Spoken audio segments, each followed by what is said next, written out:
प्रिय श्रोतागण, आप सभी का मेरे YouTube चैनल पर एक बार फिर से स्वागत है। कल हमने संत कवरराम साहब का एक दिलचस्प प्रसंग सुना। इसी तरह के बल्कि इससे भी नायाब अनेक जीवन प्रसंग हम सिलसिलेवार तरीके से सुनेंगे। हालांकि मैं इस श्रृंखला को सिलसिलेवार रूप से ही रखना चाहता था, यानी संत कवरराम साहब के जन्म से लेकर उनके महापरिनिर्वाण तक, उनकी शहादत तक मैं हर किस्से को सिलसिलेवार ढंग से ही रखना चाहता था। लेकिन फिर मुझे ख्याल आया कि आपकी उत्सुकता को जगाने के लिए यह जरूरी है कि एक नायाब जीवन प्रसंग से इस श्रृंखला की शुरुआत की जाए, ताकि आपकी उत्सुकता बनी रहे। तो फिर आज से हम उनके जीवन के हर वास्तविक प्रसंग को सुनेंगे, समझेंगे और उसमें समाहित बोध को आत्मसात करेंगे।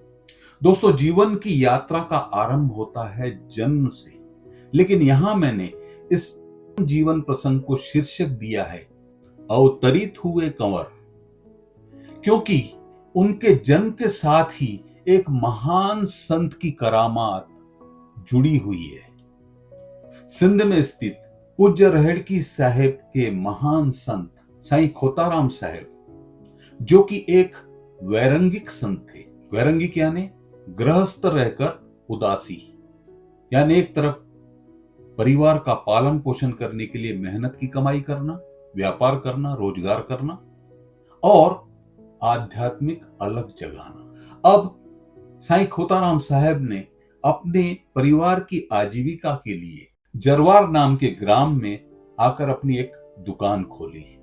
तब वह दुकान केवल भौतिक वस्तुओं के मिलने का ही स्थान नहीं रही, बल्कि साईं खोताराम साहब जैसे संत जहां पर पहुंच जाएं, वह स्थान तो आध्यात्मिक अलग जगाने का केंद्र भी बन गया।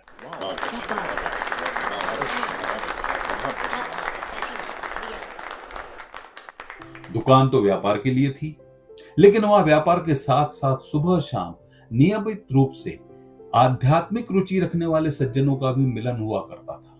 जहां एक तरफ लोग भौतिक उपयोग की वस्तुएं खरीदने के लिए वहां पर आते थे, वहीं रूहानी सौदागर अपनी रूह की प्यास बुझाने वहां अक्सर आया करते थे।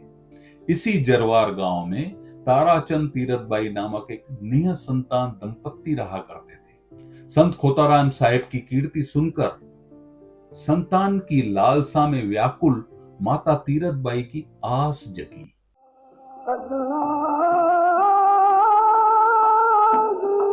वह चुपचाप उस स्थान पर आकर संगत की सेवा करने लगी। झाड़ू बुहारना, पानी के मटके भरकर रखना तीरथबाई की दिनचर्या का हिस्सा बन गए। एक दिन दयालु संत की नजर में माता तीरथबाई की यह सेवा आ ही गई।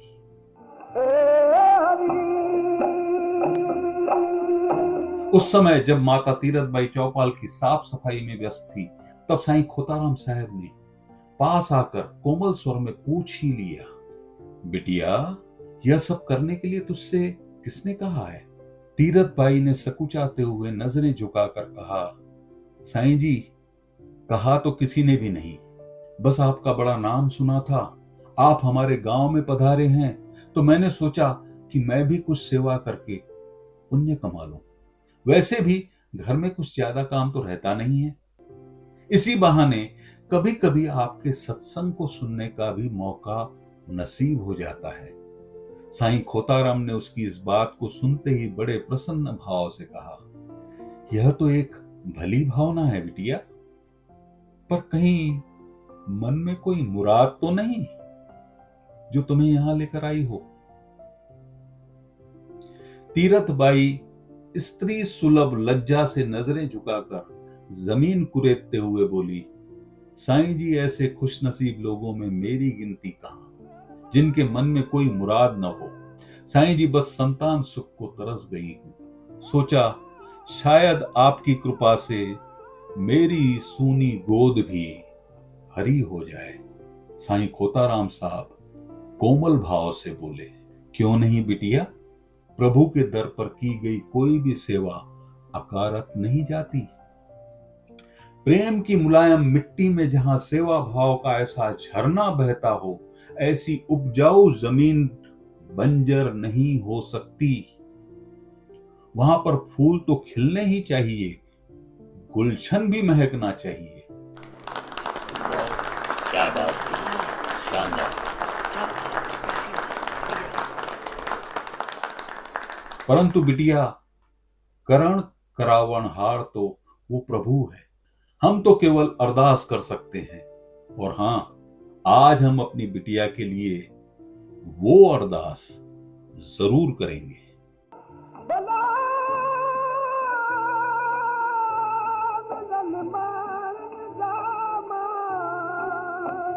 साईं जी हाथ जोड़कर आंखें मूंद कर प्रार्थना करने लगे और फिर आंखें खोलकर कहने लगे, बिटिया, तेरी मुराद जरूर पूरी होगी। तेरी कोख से एक ऐसा लाल पैदा होगा जिस पर सारा जग शैदा होगा। मगर एक बात है बिटिया, उस लाल को तुम्हें हमें ही सौंपना होगा, क्योंकि गुरु दर की अमानत गुरु दरबार में ही रहे तो यह बेहतर होगा। तुम्हें यह बात कबूल तो है ना? जब साईं खोताराम साहब ने तीरथ बाई का सहमति में हिलता हुआ सिर देखा, तब साईं खोताराम साहब बोले, फिर तो तेरी मुराद भी उसके दरबार में कबूल है।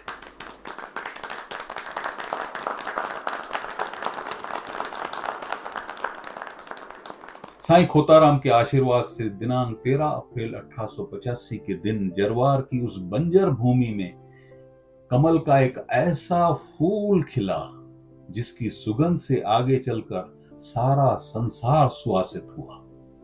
क्या बात है।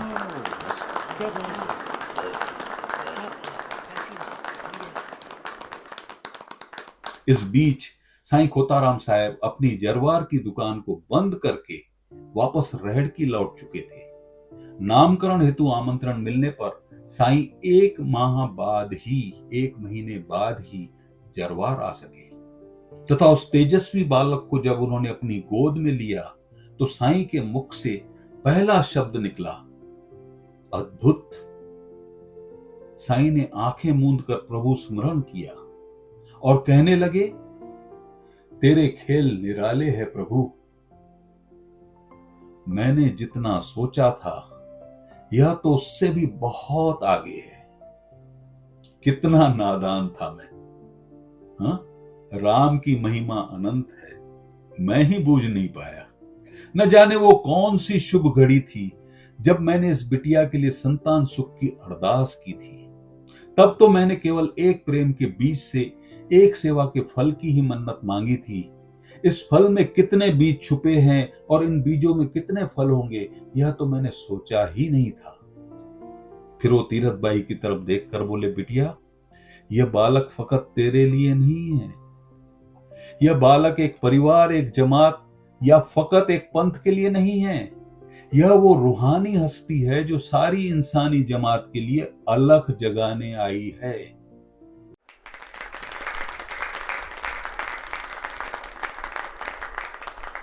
बिटिया, याद है ना, तुमने मेरी बात कबूल की थी। गुरु दर की अमानत गुरु के दर पर ही रहे, यही बेहतर होगा। याद है ना? हाँ, इसका नाम होगा कंवर, यानी कमल। यह कमल की तरह ही हर विकार से निर्लेप रहेगा।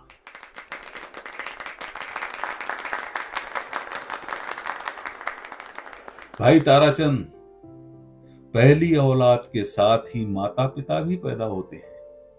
उस औलाद का जन्म होने के बाद ही उन्हें माता पिता का ओहदा मिल पाता है ना?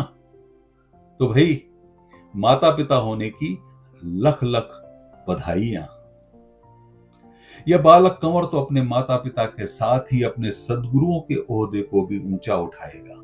जब तक यह पानी के मटके उठाने के काबिल न हो जाए, इसे हमारी अमानत समझकर इसका पालन पोषण करना है आपको। फिर इसकी रूहानी राह रहड़ की दरबार से होकर गुजरने वाली है। वहां तक के सफर की जिम्मेदारी आपकी। फिर रहड़ की दरबार इसे आगे बढ़ाएगा। साईं खोताराम साहब की बात सुनकर तीरथ भाई ताराचंद के चेहरे पर सन्नाटा छा गया। तब साईं ने सांत्वना देते हुए कहा, दिल छोटा मत करना बिटिया, मायूस मत होना। प्रभु इतना भी कठोर नहीं है। इस उपजाऊ जमीन पर तो अब और भी गुल खिलेंगे।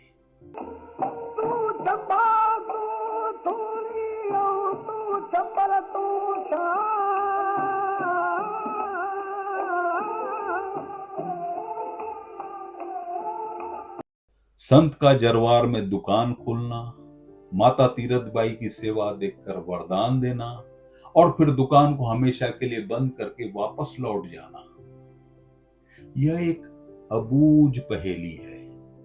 संत खोताराम साहब ने अपनी आजीविका हेतु जरवार में दुकान खोली थी या एक माता को संतान का वरदान देने के लिए, ताकि इस जगत में संत कौराम साहब का अवतरण हो सके। शायद इसी को विधि का विधान कहा जाता है। एक ऐसी रहस्यमय पहेली जिसे आज तक कोई नहीं बूझ पाया। बालक कंवर के जीवन में एक चमत्कार और घटित हुआ, जिसने भाई ताराचंद के साथ ही सारे गांव वालों को भी अचंभे में डाल दिया। इसे हम संत कौराम साहब के अगले जीवन प्रसंग में समझेंगे। तो फिर मिलते हैं अगले जीवन प्रसंग में। तब तक के लिए नमस्ते। रूस रूस कर शाम सुंदर दी लकड़ी कमली पैकत है। गवन के सुनी हुई जाता बन में हवा डलावत है। श्री राम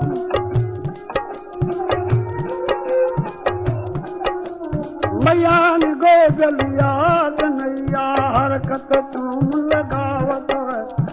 भर के कटोरा माखन मिसरी अपना कुछ कुछ गावत है। रात समय मुवन मैया